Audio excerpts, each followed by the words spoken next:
Philippine railway network, with record-breaking investments being made in record scale and in record time.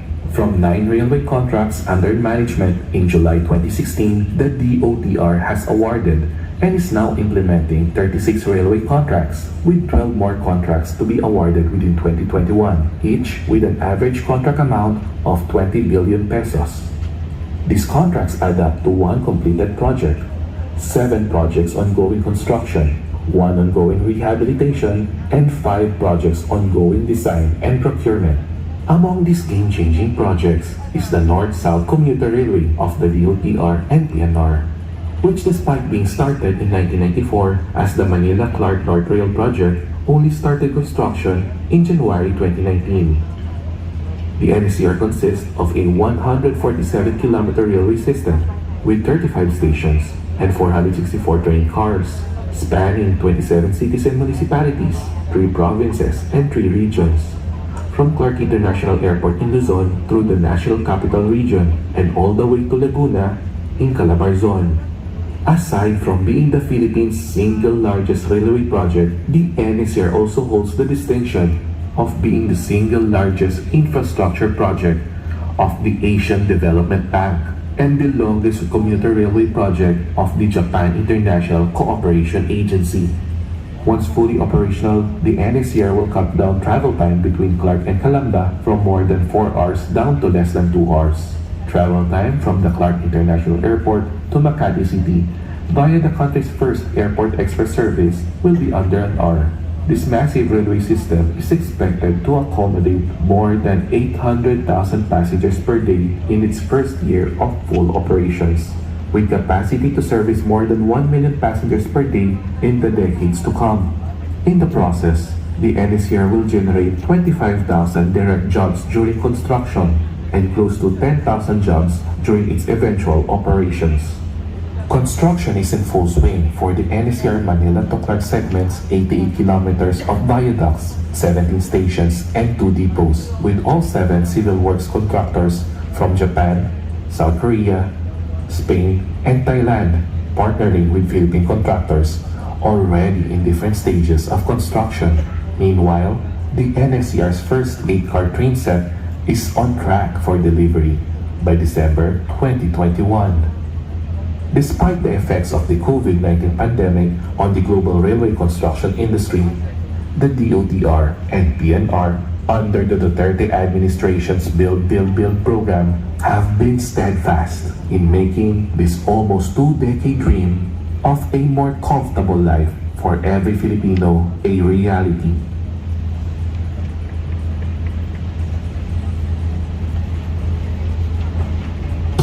For North 1, the first contract package, as you can see, this is the 18-hectare construction yard of our contractor, Hyundai Megawai Donga JV.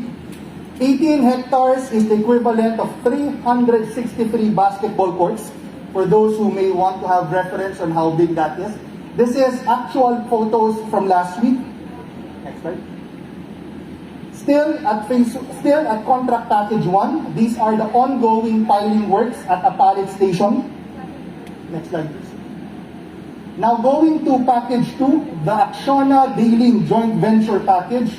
Here we see our 14-hectare yard coming to being, total of 282 basketball courts. For those who have seen the Kalumpit yard for PNR Clark Phase 1, which the Secretary has fondly referred to as a rail city because of its scale, this is the equivalent. It's a 14-hectare yard for Clark for contract package 2.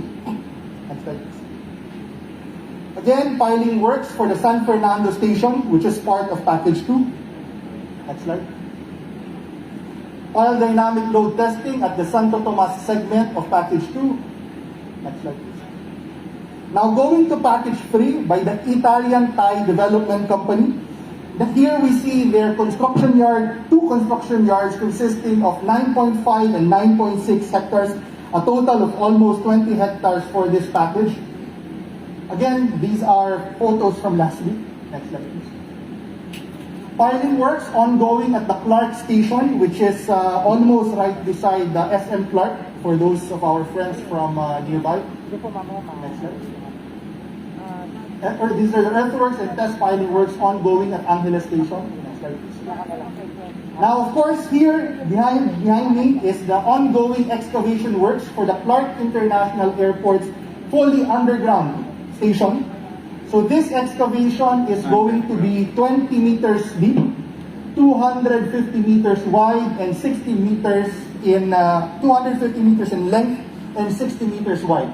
We are going to excavate a total of 300,000 cubic meters, and to date, we are now at 5 meters depth. We have 15 meters to go. Next slide, please. And if you notice coming here, next slide. As you were approaching the site, you might have noticed a lot of construction works ongoing. That is our tunnel segment. Because approaching Clark Airport, coming from the main line in SM Clark, is an underground tunnel segment, which is going to be cut and covered. So this will be a similarly 10 to 15 meter depth of excavation. Next slide, please. Of course, we have our piling works at the balanced cantilever bridge that we will build across SETEX. So this is one of the more challenging segments of the alignment, because we cannot be too low because of SETEX, but we cannot be too high because of the airport. So engineering-wise, I remember all of the discussions around this. Next slide, please.